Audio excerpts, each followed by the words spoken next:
I've been lucky over the years to be asked to create photographs for many different types of projects.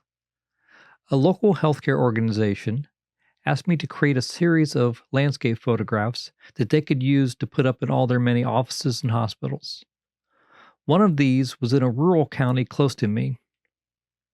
I created this photograph at a place called Farrington Reserve, which is a small nature area. I was drawn to the way the stream flowed over the series of rock ledges, forming a small woodland waterfall. What attracted me to the scene was the contrast between the movement of the water and the solid rocks scattered throughout the foreground. Those rocks created a visual path leading your eye from the bottom of the frame towards the waterfall. The trees and exposed roots on the left frame the scene and add a sense of depth. I used my Nikon D850 with a 28mm prime lens. The wide-angle field of view let me include the foreground rocks, the waterfall, and the surrounding woodland all in one composition. Also, by using the wide-angle lens, it made the scene seem much larger than it actually was. My exposure was 2 seconds at f/22, and I turned the ISO down to 32.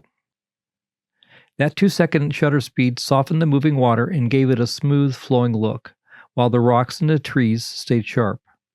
Shooting at f/22 gave me a large depth of field, so everything was in focus from front to back.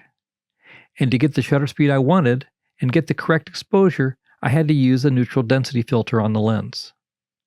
A sturdy tripod was essential here. With an exposure this long, even the smallest bit of camera movement would have softened the image entirely. The nice thing about our modern digital cameras are that they have shutter speeds built in down to 30 seconds. If you're photographing moving water, experiment with the shutter speed. The camera doesn't just have to record a scene, it can reveal movement in a way that our eyes could never see. If you want to keep learning techniques like this, how to break down shots, dial in your exposures, and think about the composition the way I did here, be part of my Dan Cleary Camera Coach community on School. It's where I share this kind of information. And I'd love to see you share some of your photographs there also.